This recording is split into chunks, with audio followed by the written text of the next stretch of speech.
The Canada Pension Plan and Old Age Security are two of the most important retirement assets for Canadians. But most people don't fully understand how they work, leading to mistakes that can cost you thousands of dollars in retirement. So in this video, I'll break down who is eligible for CPP and OAS, the key factors that determine how much you'll receive, and the maximum and average payments for 2025, and much, much more. So let's dive into it. So what is CPP and OAS and who is eligible? Well, the Canadian Pension Plan is a retirement pension that is a monthly taxable benefit that replaces part of your income when you retire. Now, to qualify for the CPP retirement pension, you must be at least 60 years old and have made at least one payment into the Canadian Pension Plan. The Old Age Security OAS pension is a monthly taxable benefit that you can get if you're 65 years or older. Your employment history is not a factor in determining eligibility. You can receive the Old Age Security pension even if you have never worked or are still working. If you are living in Canada, you must be at least 65 years or older to collect, be a Canadian citizen or a legal resident at the time of approval of your OAS pension application, and have resided in Canada for at least 10 years since the age of 18. If you are living outside of Canada, you must be at least 65 years or older as well, have been a Canadian citizen or a legal resident of Canada on the day before you left Canada, and have resided in Canada for at least 20 years since the age of 18. So if you're someone looking to retire abroad or you're currently living abroad looking to collect Old Age Security, note that you had to have spent at least 20 years in Canada past your 18th birthday. Again, if you're living in Canada but haven't been here your whole life, you need at least 10 years to be eligible for your Old Age Security payment. So what factors determine how much CPP, Canadian Pension Plan, and OAS, Old Age Security, you'll actually receive? Let's start with the Canadian Pension Plan. There are several factors that will determine how much Canadian Pension Plan you'll receive when it's time to collect, and there's three key factors here. The first is at what age you decide to take it. The second is how much and how long you've contributed. And the third is how much money or how much income you've earned along the way while you've been contributing to the CPP. So let's touch on these three factors. So the first one, again, when you start your CPP really makes a difference on how much you're going to get. Age 65 is the default, but you can take your Canadian Pension Plan anytime between age 60 and age 70. If you started any time before age 65, the amount will be reduced by 0.6% for every month you take it before age 65. So if you're someone that's itching to start your Canadian Pension Plan at age 60, your amount will be reduced by 36%. So 0.6% times 12 months times the 5 years. You get 36% less by taking it at age 60. On the flip side, if you take it past age 65, the amount is increased by 0.7% every month or 8.4% every single year. So if you're someone that has the ability and maybe the patience to wait till age 70 to take your Canadian Pension Plan, you'll actually get 42% more than you would have collected at age 65. So that's why the timing on when you take your Canadian Pension Plan has a drastic impact on how much you'll receive when you start it. Now, while the age you start CPP has a massive impact, the amount and time that you've put into it also has a huge impact. So how long have you contributed to your Canadian Pension Plan for? Well, the Canadian Pension Plan really starts at age 18. So anytime you've been contributing past age 18 will credit towards the amount that you'll get out of CPP. So remember, if you have years that you made little income or maybe even no income, those years could affect how much you'll get. Now, in general, you'll get 17%, or if you take your CPP at age 65, it's roughly 8 years of dropout, meaning that your 8 lowest years will be excluded from your Canadian Pension Plan calculation. There's some other dropout provisions which I'll cover later in this video, but that's the main one I want to talk about here is that dropout provision. So the 8 lowest years. So if you worked full-time and made really good money from age 18 all the way up to age 65, but you had 8 years that you just took off and traveled and you never made a dime, those would actually not affect your Canadian Pension Plan amount whatsoever. The other big dropout provision that applies to a lot of Canadians would be the child rearing year. So it's any time you've been raising a child under the age of 7. Those years can also be excluded from the calculation. Again, a bit harder to find where to get that calculation from, but in general, those years will be dropped out based on it being a lower income year and you were raising someone under the age of 7. So not only is timing on when you take your CPP, but how long have you actually paid into your CPP? Once you hit 39 years of full payment into your Canadian pension plan, you've maxed out your CPP. And the third piece is your average earnings throughout your working life. The amount that you pay into CPP, the Canadian pension plan, is based on the amount of income. And that income has a threshold of how much you can actually pay in every year, and that's called YMPE, Yearly Maximal Pensionable Earnings. And for 2025, the YMPE is increased to $71,300. And this is the determining factor that says if you make above this amount, you don't pay any more into CPP. So as long as you've made that amount or more for 39 years, you have now maxed out your Canadian pension plan. And this is why the third piece of how much did you actually make along the way matters. So again, even though you've paid into it for 39 years, how much have you earned? That will also factor into how much you'll get out when you start to claim it. Over the last few years, there's been some recent changes to CPP, YMP, YAMP. There's some rules there. I'll touch on that here in a little bit as well.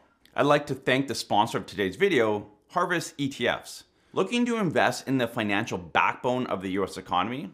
The Harvest US Bank Leaders Income ETF, HUBL, is your gateway to the most dominant banks and financial institutions in the country, delivering steady income and long-term growth potential. HUBL provides a diversified portfolio of large cap US banks and financial stocks. Consistent monthly income, making it a smart choice for income-focused investors like our retirees, and the potential for capital appreciation as these financial giants grow. With a focus on core dividend-paying financial stocks, HUBL is built for investors who want reliable cash flow and exposure to a key sector of the economy.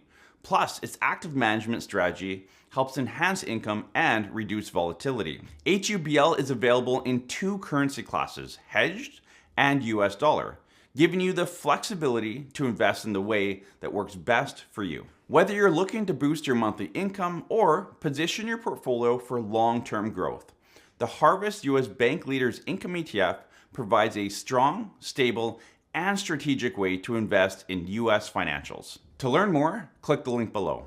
So now that we've covered the Canadian pension plan, let's switch over to old age security. So how much will you actually get out of old age security? And again, there's three key factors here. The first one is how many years were you in Canada past age 18?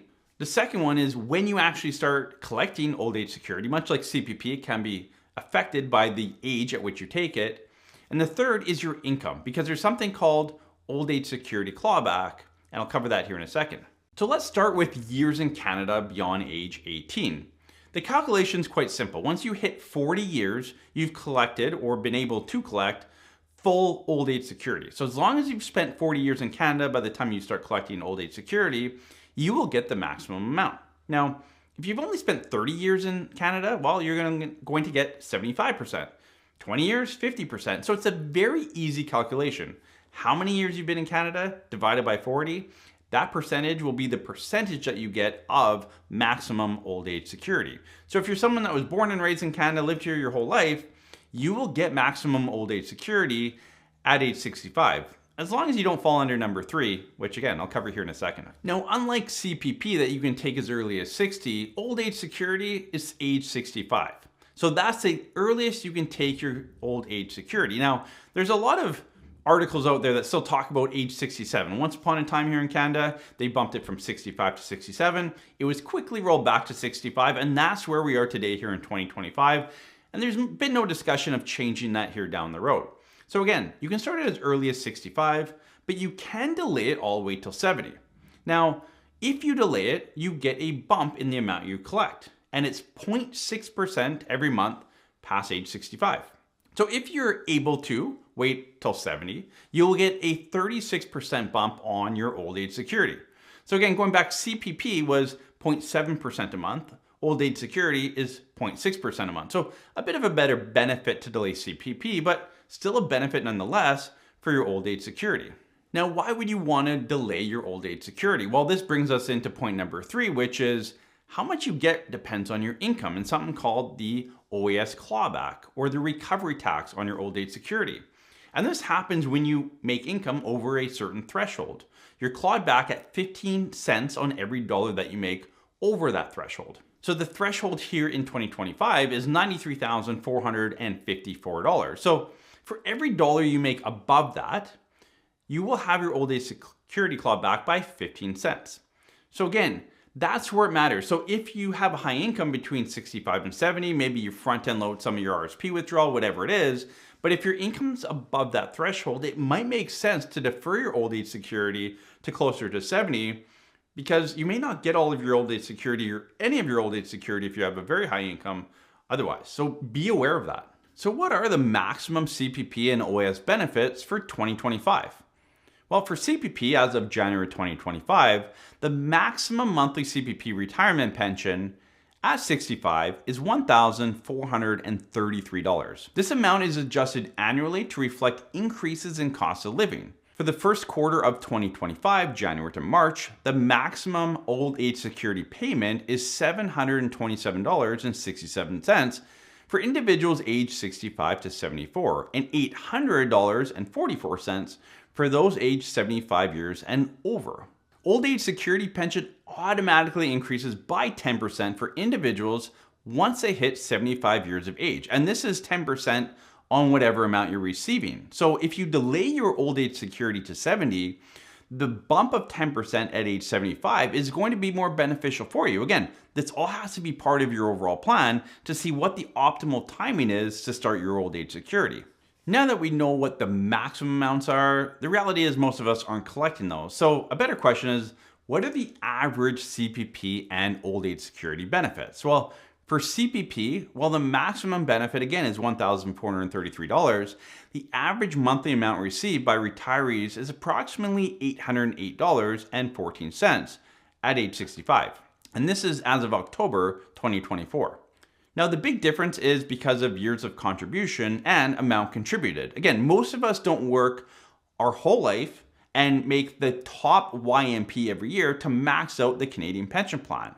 And thus, that's why the average is not the maximum, or not even close to it. It's about 60%. So as you ramp up to retirement, understand that, okay, the maximum's $1,400, but what will I actually get? Which, how to calculate that? We'll get to that shortly. The average for OAS is, well, we don't actually know. This data is not available out there, at least I haven't been able to find it, but it's based on how long you've lived in Canada. So it's not really worry about the average, because the average doesn't really matter. It's a very easy calculation to figure out. Again, multiple of 40. If you've been in Canada for over 40 years past 18, you're at 100%. So it's very quick to calculate what your number will be based on how many years. So don't worry too much about the average if you ever do find that data. Worry about yourself and doing that quick calculation to figure out how much you're actually going to get. Again, remember, how many years in Canada past age 18 to when you start old age security divided by 40. So how can you figure out what you'll actually receive? When it comes to the Canadian pension plan, to find out your estimated CPP benefits, you can access your statement of contributions through your My Service Canada account. This statement will provide a record of your contributions and estimate your future benefits. Now, just be aware that if you don't have access to your My Service Canada account, it can be a bit of a headache to get going. So we'll link that below, but sign up for My Service Canada, get the access code, get access, and it'll show you your income from age 18 onward. Now, the summary and the projections that they show for your CPP is based on you continuing to work all the way to age 65. Of course, if you're retiring a little bit earlier, that number is going to be skewed. So my recommendation for you is to take the CPP number off of your My Service Canada very lightly. It's going to be somewhat of a ballpark number. Now, if you want something a little bit more accurate, I would recommend going to the PWL CPP calculator, and we'll link that below as well. And we also did another video. You can check that by clicking up here.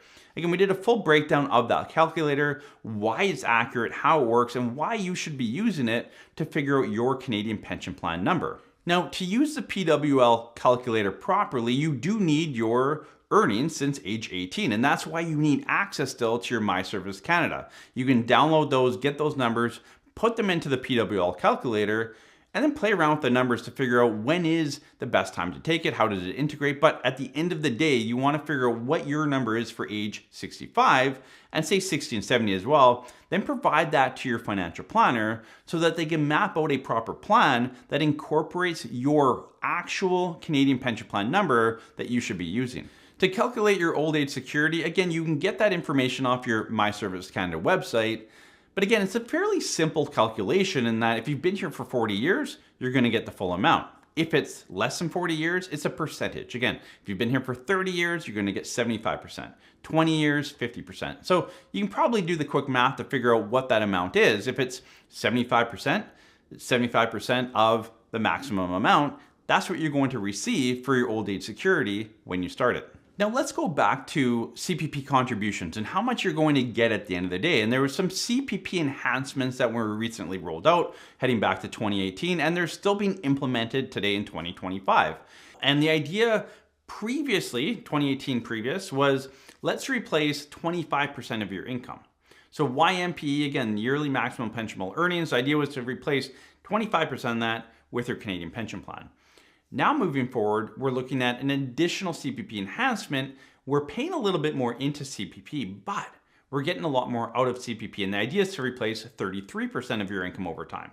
I'm not going to cover that in this video. We've done a full breakdown of that and we'll link that above. But if you want to learn more about why am I paying more into the Canadian pension plan, am I actually going to get something out of it? How does it work? What are the nuances? Again, check that video because it breaks down all the CPP enhancements and why you're paying more and what you're going to get out of it at the end of the day.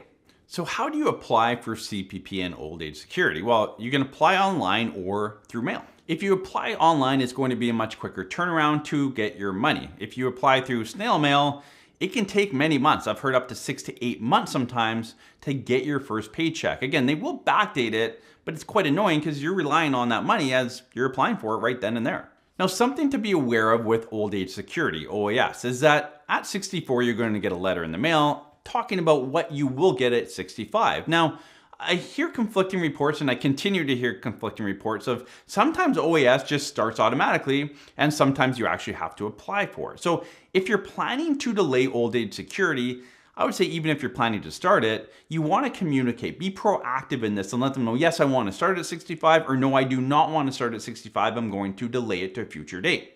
What happens to some people, and we've seen it again and again, is they do nothing. Old age security will automatically start for them, but they're in a high income. And because they're in a high income, they don't actually collect any old age security. They get no payment into their bank account. So they think it's never been started. The reality is at the end of the year and come tax time, February, March, they get a tax slip, a T4 OAS saying, look, you've collected old age security. Even though you've never collected it, we withheld 100% from OAS Clawback. You're making too much money, so you don't actually get any payments. The problem is you've now started old age security. You would have been much better delaying it, get that 0.6% a month, 7.2% a year, and gotten more later on once you retired and maybe didn't have the clawback.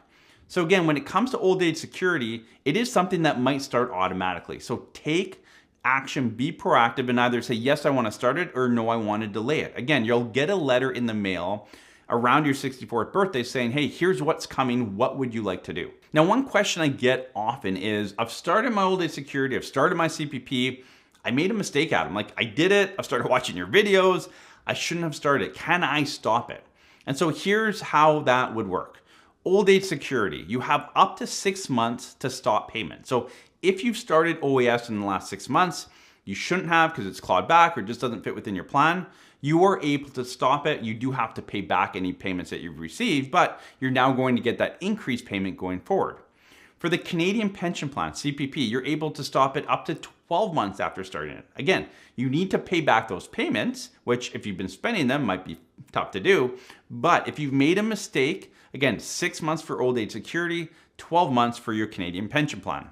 Well, I've tried to cover all the main parts to Canadian pension plan and old age security. There are other factors or benefits or pieces to it. So some of the other ones that I want to cover, and we'll link them below, are things like survivor pension and post-retirement benefit. There's others, we'll link them below. Check those out. Again, we've done tons of videos on CPP and old age security, so you can check those out on our channel as well. Now, if you want to know what the biggest mistake most Canadians make when it comes to CPP, watch this video here.